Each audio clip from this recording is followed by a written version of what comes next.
Welcome back to the channel, man. My name is Excellent Universe, and today we are watching Japan's Strangest Unsolved Mystery by NEXPO. If y'all enjoy this content, make sure you hit that like button, hit that sub button, hit that bell button so you know when I post, and hit them comments so I know what you're thinking. And with all that being said, family, hit that intro. Come and rock with me, come rock with me. Can't you see? 4 rocks in my hand and CD diamond look like seeds. Angel my neck with that Jesus P. She be on her knee, watch her give me up so crazily. She call me Mr. Ski. Welcome back. I never been here. This video contains flashing lights.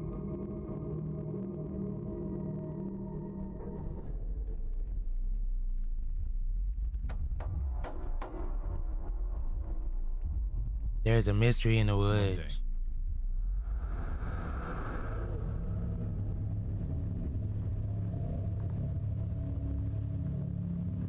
The peak is shrouded in fog.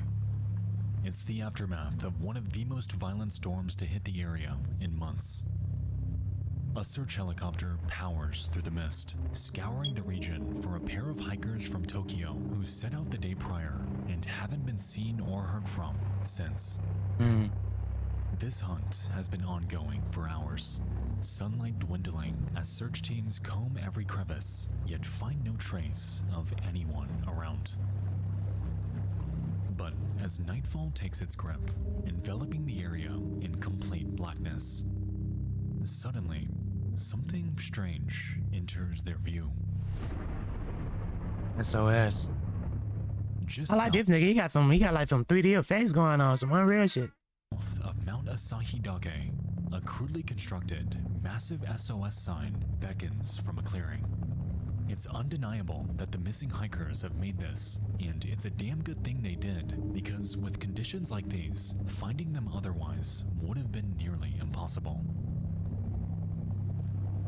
The team swarms the area with newfound hope that these hikers just might be hiding nearby. They search and search and search until finally they find them. You roaming in that bit? About a mile north, the two men emerge from a cave. They are completely disoriented, battered, and exhausted, but most prominently are in complete disbelief that the rescuers found them. As they're pulled up into the aircraft, the search team reassures them that they're gonna be okay before commending them on their efforts while out there. "We couldn't have found you without your help," they claim. "You guys did a really great job building that." I like he got that little game. That shit fire right off. The men pause for a minute, visibly confused. "I'm sorry. We didn't build the sign. I Huh? have no idea what you're talking about." Huh? So they didn't make the SOS sign? What if I made the SOS sign?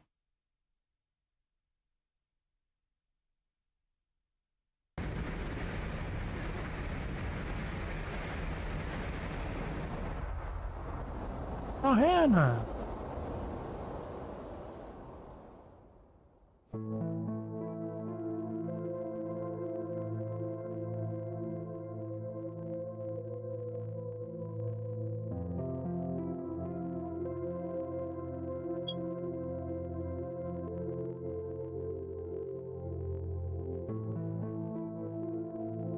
You know, I'll admit, the island of Hokkaido is beautiful. It's a landscape adorned with volcanic mountaintops, trails with serene views, That's and a crazy. multitude of steam vents. You above the giving clouds the now. area an almost dreamlike aesthetic. It's no wonder that it's one of the most popular hiking spots in Japan, as no matter what time of year you go, you're bound to have an experience you'll never forget. From the summit of Mount Asahidake, it was 2.6 miles directly south where the SOS sign awaited.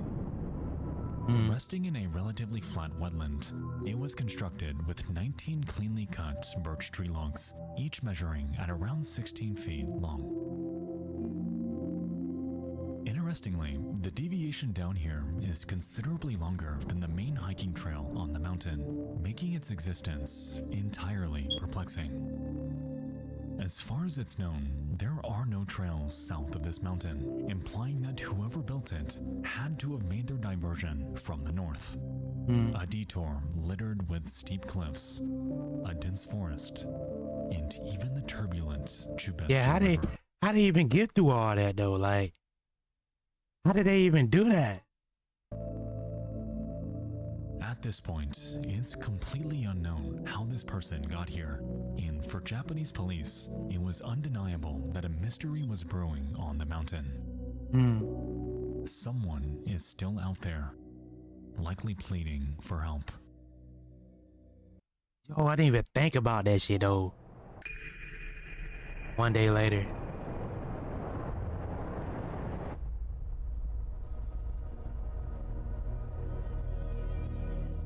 One day later, a second team is dispatched to probe the area for any signs of hikers in distress, this time with emphasis on the wetland the sign sits in.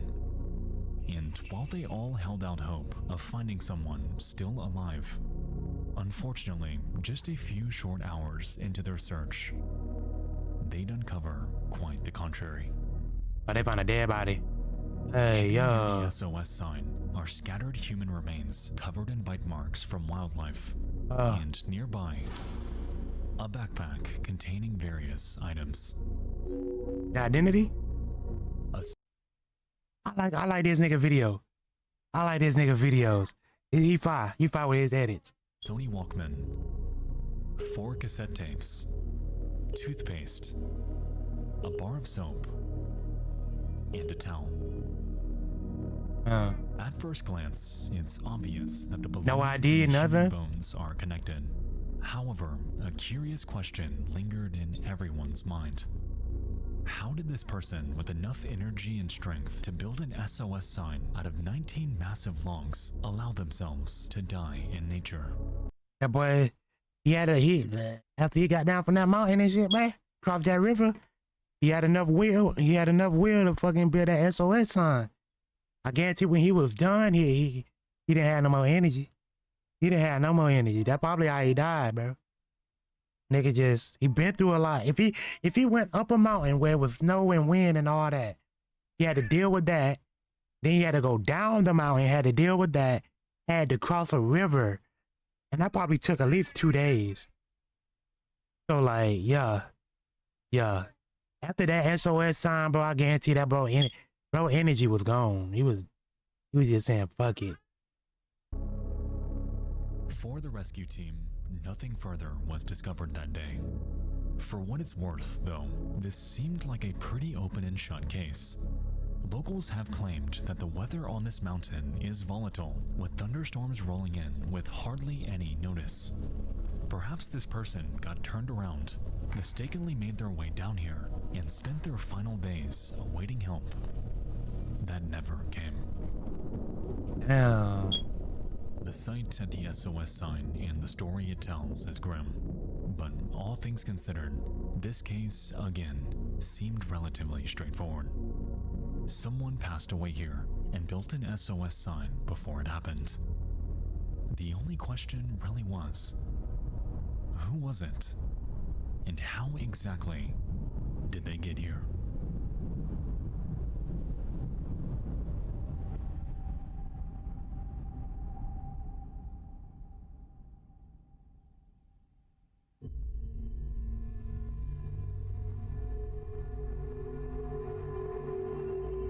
Two days later. 2 days pass, and examiners from the Asahikawa Medical University notify Hokkaido police that the human bones belong to a female. Analysis of the dead. About 5 foot 3 inches tall, had tight Oh, it's a female. was somewhere between 20 and 40 years old at the time of her death, carried bone fractures in multiple locations, and died within the span of 1 to 3 years prior. Aside from this, there was no further identifying information about her, and effectively, she was consistent. What's going on with your video, man? You consider what? Something is wrong. Huh? This doesn't make any sense at all.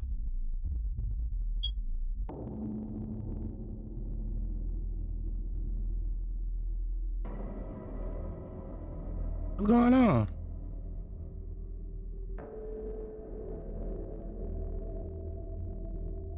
Upon calculating the weight of the SOS logs by utilizing numerous wood weight charts online, I found that 16-foot segments of birchwood weighs anywhere between 150 and 400 pounds each, depending Yeah, on no way she diameter. did that shit. Ain't no fucking Multiply way. this by the 19 segments this sign is comprised of, and we have a whopping total range of 2,850 and 7,600 pounds of total weight making up this sign.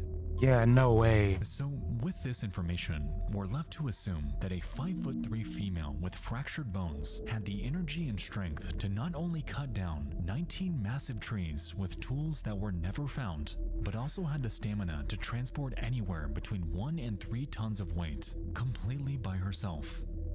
Let's not forget either that all of this was done after taking a treacherous 2.6-mile diversion. I was just finna say that girl took a long walk through snow, through rain, through all that, and she managed to pick up 200 to what she said, 400 pounds worth of wood. Hell no. A 5'6" female, 100 and some pounds. Nah, bro. Down the south side of the mountain, undoubtedly causing considerable exhaustion from the elements. Without help, constructing this sign alone is an extraordinary feat, a feat that doesn't add up given the context here. So was this person actually alone, or was there perhaps someone else that died there with her? I'll say that.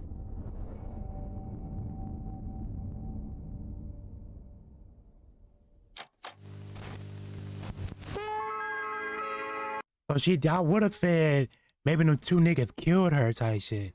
But then they said she died 3 years prior to them finding the other two men. So, yeah, I don't know what's, we finna find out. I don't know what's going on though. In the mission?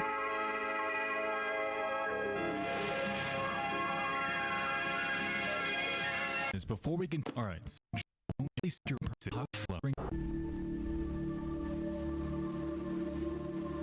Okay, the police.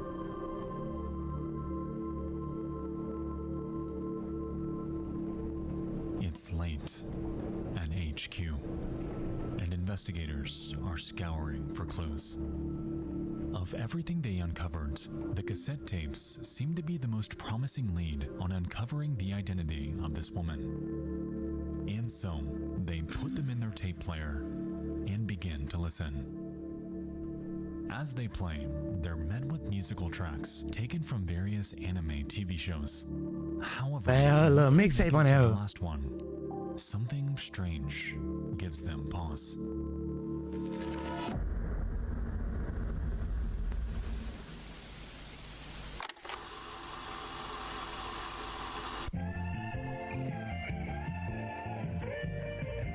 Yeah, she was jamming up the mountains. Yeah. How you cut it off?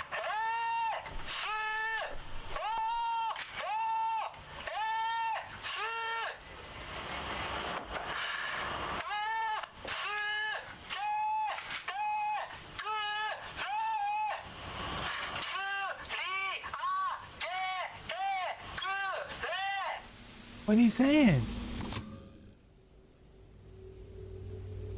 Despite the bones being female, the voice on this recording, Yeah, I was gonna say it clearly sounded in like a distress, guy. belongs to a man. Yeah. And the translation: SOS, help me. I'm stuck on the cliff. SOS, help me. I'm at the location where I first met the helicopter. The Sasa is deep and I can't climb up. Please pick me up here. What the fuck? Interesting. Help me. SOS. Help me. Aside from the blatant parallels to the SOS sign, I can't help but find it strange that this man uses not a single phrase implying that he's with someone. I don't know about you, but if I were stranded somewhere with another person, I'd plead for someone to help us, because we are the ones stuck here. In this recording, though, it sounds as if he's completely alone, unaware that a female is stranded. This nigga kill her. Whoever he got dropped off by, they was working as a group, he killed her, and his ass got stranded. And he died there, I guarantee you. In the exact same area, almost like, to him, this female doesn't exist. Huh? Go back? In the exact same area, alone, unaware that a female is stranded in the exact same area, almost like, to him, this female doesn't exist. The woman who the bones belong to and the man who the voice belongs to almost exist in a vacuum. Remnants of two people discovered in the exact same spot, completely unaware of the other's existence. The only thing tying them together, an SOS sign nearly impossible for one person to build, and whispers of an agonizing death. Maybe not to make him a killer. Maybe they both was hiking. But no, he said a helicopter. I be trying, but no, this shit ain't making sense. We are years too late with uncovering.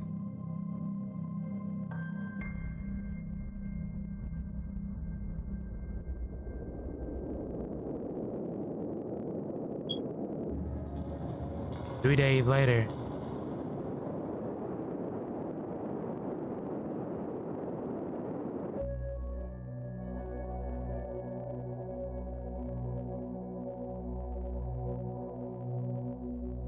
Fascinated by this case, a Japanese reporter named Koyo Abaratani sets out to the site of the SOS sign in search of any clues the police may have overlooked. While uncovering anything new was one hell of a long shot, surprisingly, after they dug through some tree roots,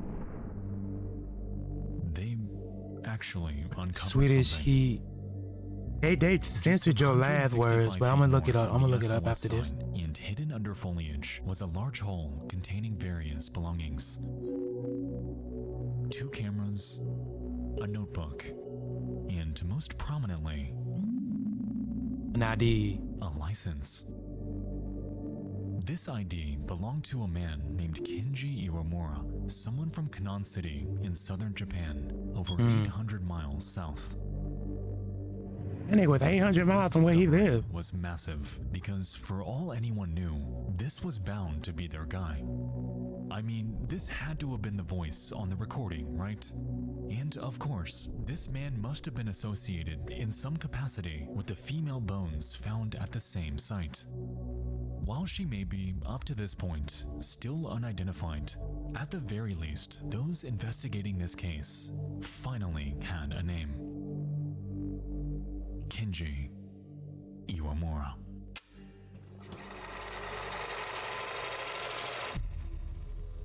Five years earlier. Damn, 5 years earlier.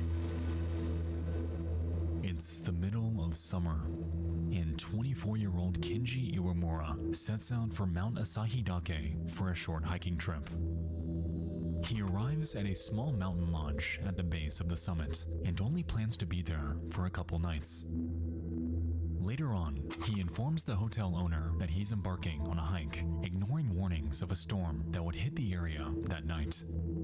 Hesitant, the owner agrees, and so Kenji sets off from the hotel lobby and embarks into the great unknown. But why?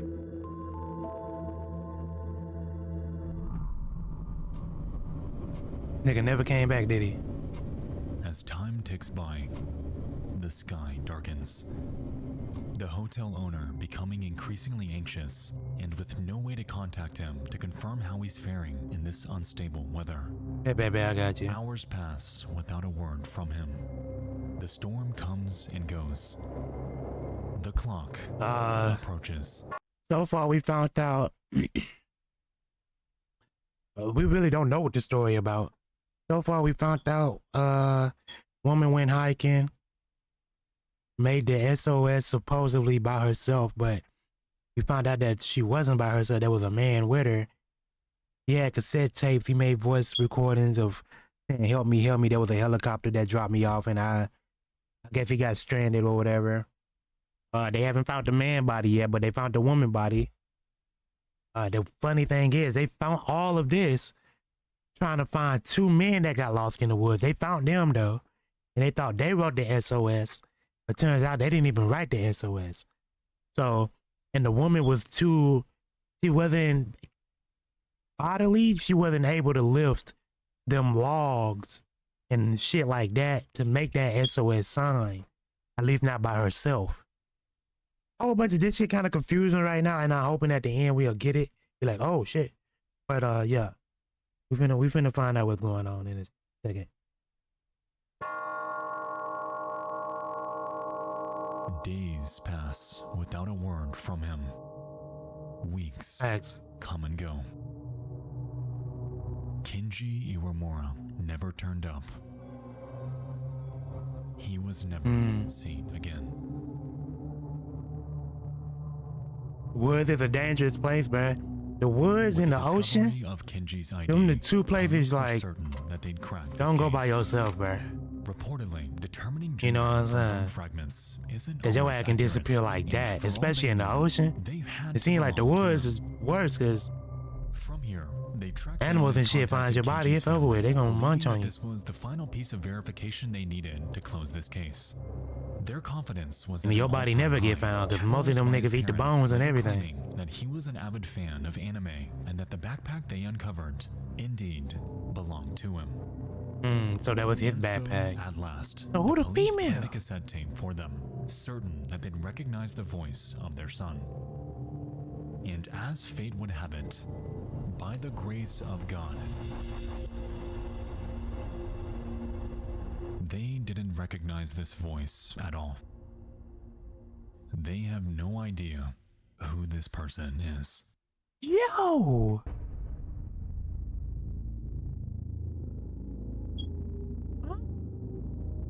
With no evidence of foul play, Hokkaido police Oh!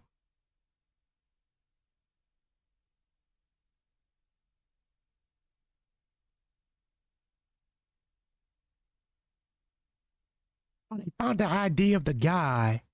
They tracked him down. Hey, let me go back. Did he say he found the parents? Let go back a the little final bit. piece of verification they needed to close this case. Kenji's family, believing that this Okay, so they found the family of the man ID that they found in the bag or whatever. But when they listened to the recordings, they're like, nah, we don't know who the fuck that is. That's not our people's. Now who the fuck? What is going on? With no evidence of foul play, Hokkaido police, bizarrely, continued to run with their theory that this sign was built by Kenji Iwamura. They cast aside the consensus about the bones, the lack of identification. Why they casting aside that there was females? So they just gonna say, okay, there was female bones and voice recordings, but fuck that. Huh? With the voice, and simply ran with it. It took just 11 days for them to close this case. And What the to this fuck? day, the mystery surrounding the SOS sign has been cast into the void of history. So they can't like see how old the tree is, and you know, they can't track none of that shit to see like who built it, when they built it. They just gonna cast aside the female bones. Fuck the female, we're not even, I thought they could find like DNA of people through the bones and shit like that. But they can't track the female down at all? solved to them, yet completely bewildering to the world surrounding them. By 1990, the bones were re-examined, and the consensus underwent a surprising change. Reportedly, they never It look like an ice cream cone on that mountain right there. Y'all see that shit? It like some ice cream. That's it. What the fuck? a surprising change. That's probably what that nigga was looking for, the ice cream mountain, nigga. Infinite ice cream. But that nigga died. Reportedly, they never belonged to a woman with type O blood, but rather a man. The bones belong to a man, not a woman. Okay. With type A.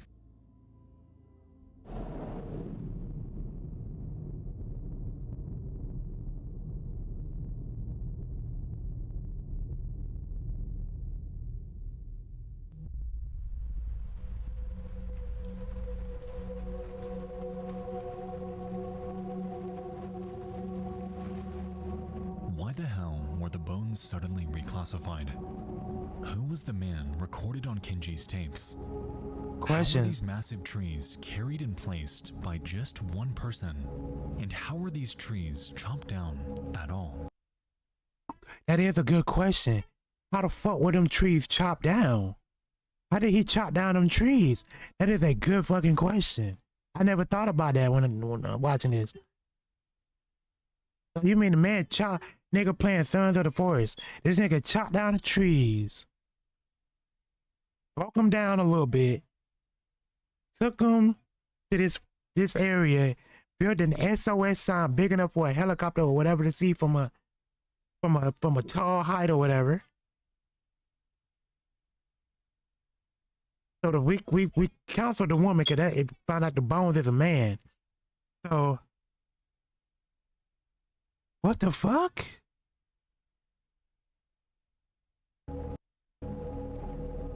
Taking a broader look at the landscape, we've established that the site of the SOS sign was reached by a diversion from the main Mount Asahidake trail.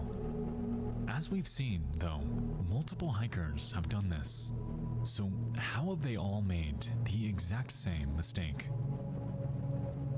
So, as it turns out, there is an incredibly confusing landmark on the mountain. It's a boulder called Safe Rock, and it's typically used by climbers to orient themselves on their trek, as once you encounter it, you're required to take a right turn to continue your journey to the peak. Okay. Bizarrely, however, there sits another identically shaped boulder right next to Safe Oh, Rock hell. called Fake Safe Rock. Unlike the former, using this one as a guide diverts hikers to the much more dangerous south side of the mountain. Terrain Yo. littered with steep cliffs and intense grades filled with a specific type of bamboo, known locally as sasa. In recent years, Fake Safe Rock has been marked with a rope to signal that you shouldn't follow it. However, to this day, hikers often misinterpret it for the actual Safe Rock, adding even further confusion to an already Yeah, that is kind of crazy. Why would you put the light at the rock that's not supposed to be followed? I would put the light at the rock that needs to be followed. Like, follow the light. If you see the light at this rock, then you know where to go. Why would that's a setup, gang. That's a whole setup, gang. Nah, folks, that's a setup. disoriented. Cause I was thinking that watching, I was like, okay, they put the light where the rock's supposed to be so people can go. But no, they put the light at the wrong rock. Niggas ain't gonna be like, oh yeah, that's the wrong rock. That's the right rock.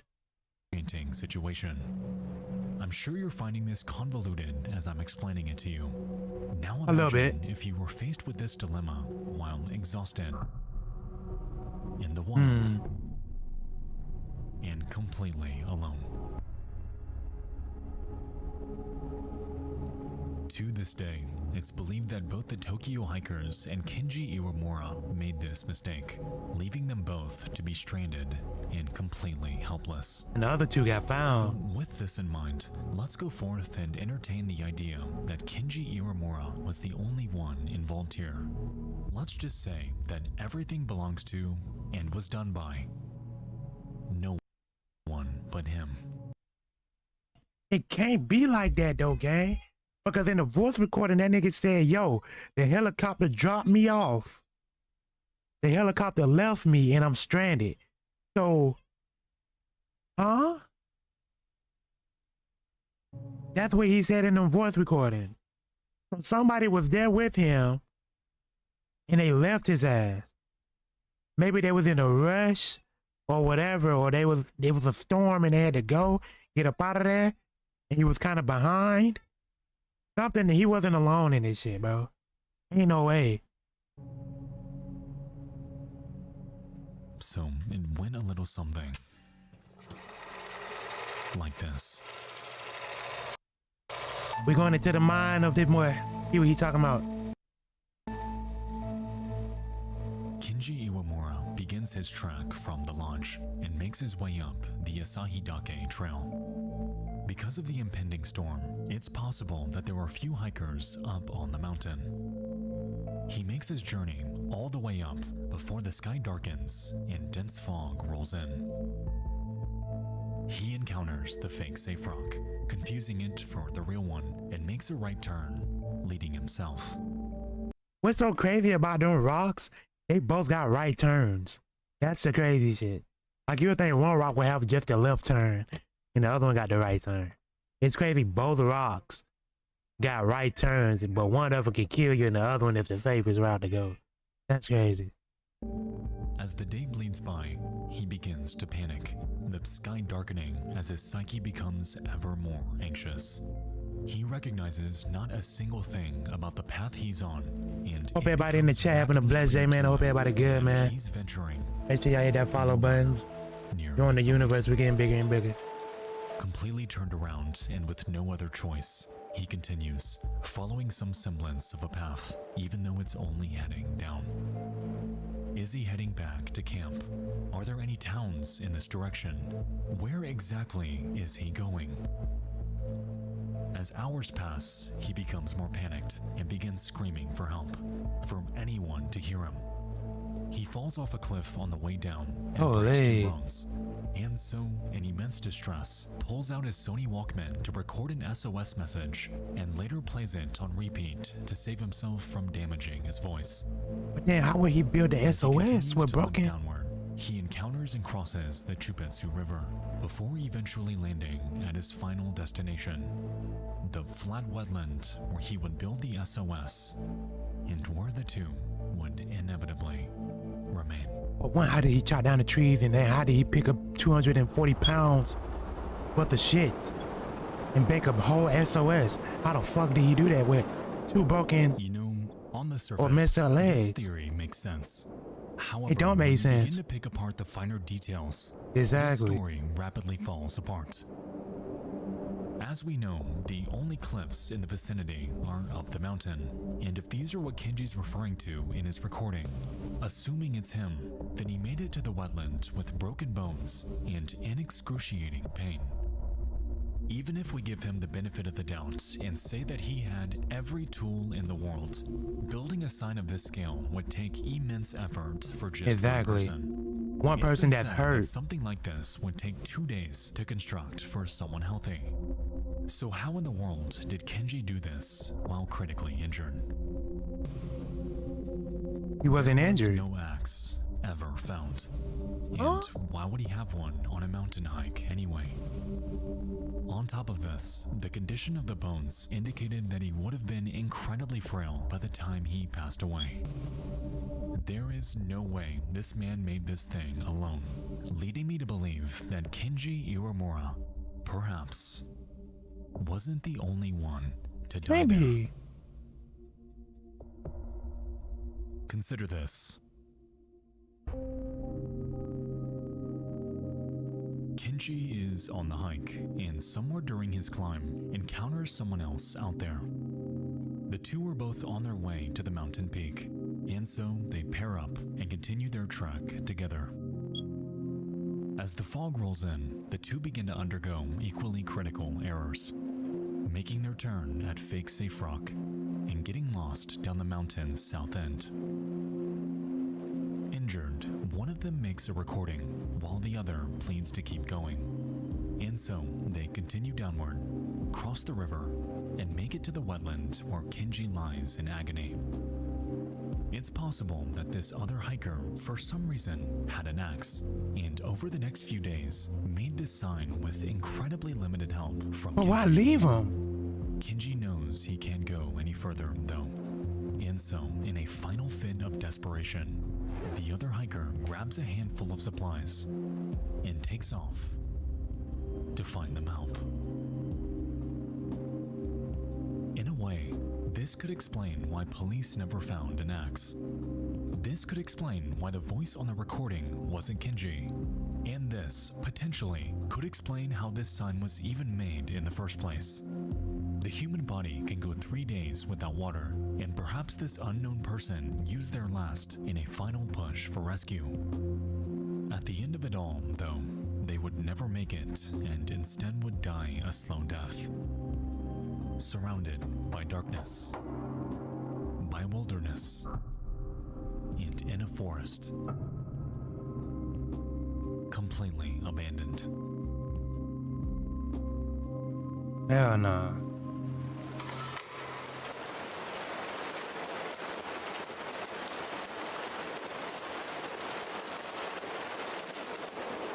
Perhaps their body is still out there, but we just haven't found it yet.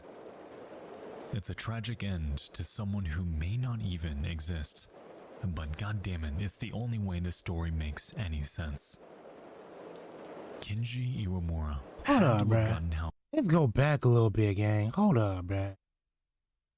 Hold up, let's listen to what this nigga said, gang.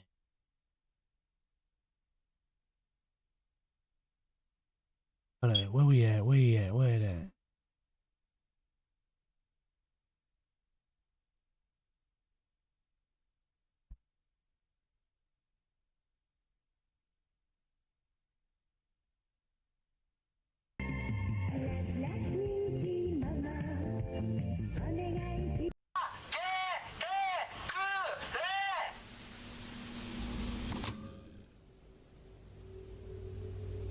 Despite the bones being female, the voice on this recording, translation: SOS, help me. I'm stuck on the cliff. SOS, help me. I'm at the location where I first met the helicopter. The Sasa is deep and I can't climb up. Please pick me up here. Interesting. Pick me up here. The Sasa is deep and I can't climb up. Please pick me up here. The Sasa is me. I'm at the location where I first met the helicopter. See what I'm saying? He said he first met a helicopter right there. Where? And why did the helicopter leave?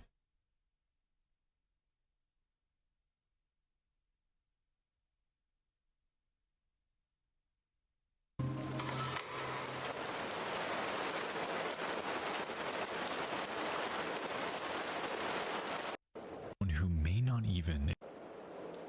Kenji Iwamura had to have gotten help from someone else on the mountain that night.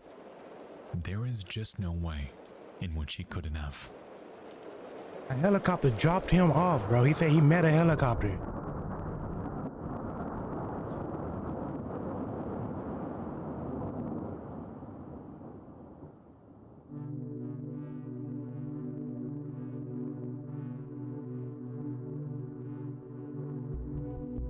I refuse to believe that there was just one person on Mount Asahidake that night.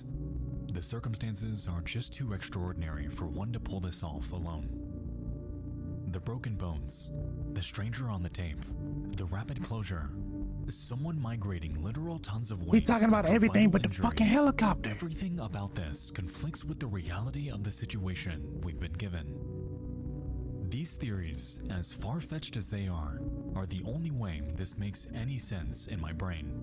And even then, I'm still assuming that someone had an axe, assuming that an entire second person was there, and assuming that this other person died and was never found elsewhere on the mountain. No matter which way we approach this, nothing makes sense without drawing vectors to things that may or may not have happened. And to me, that's what makes this incident so incredibly perplexing. The man on the recording never stated that he was with someone, and He said, bruh, am I tripping? What number we on? 3057? Am I tripping? This nigga said there was a helicopter. I'm at the location where I first met the helicopter. Who was inside the helicopter?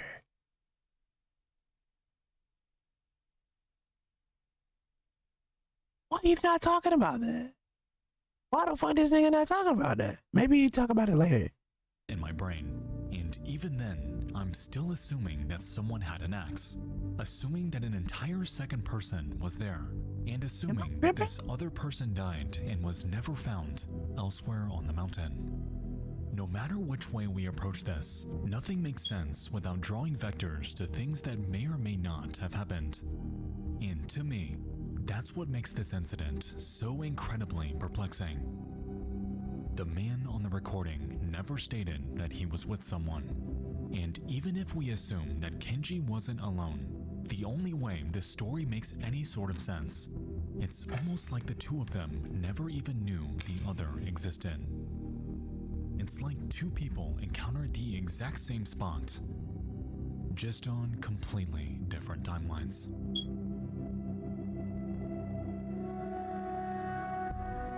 He made it seem like that nigga was tripping, like he was just talking to somebody. It goes without It wasn't saying there. that we can theorize for hours about what took place on Mount Asahidake and how the SOS sign, given the evidence we currently have, shouldn't exist. But out of everything, the one detail that haunts me most about this is the simple fact that at the end of everything, the police have never formally identified the bones as belonging to Kenji. Huh? And this is after they were reclassified to belonging to a male. After You got like the 3 story minutes. spread to the world around them. And after the mystery surrounding the SOS sign and all of its bizarre inconsistencies had spearheaded this into one of the most captivating unsolved cases in history.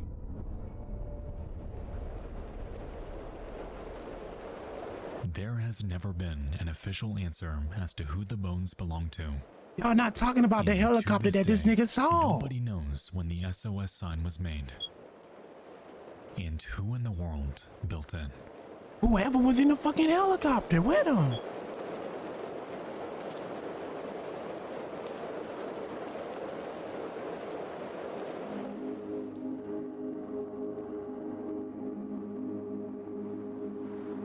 All right, bro, we at the end of it. There's one thing this nigga did not point out was this man saying the helicopter got the helicopter, bro. It's deep and I can't climb up. Please pick me up here. Like, bro. And I'm stuck on the cliff. SOS, help me. I'm at the location. I'm at the location where I first met the helicopter. He did not point that out. Like, what's going on with that? I don't know, bro. Y'all let me know in the comment section. You know what I'm saying?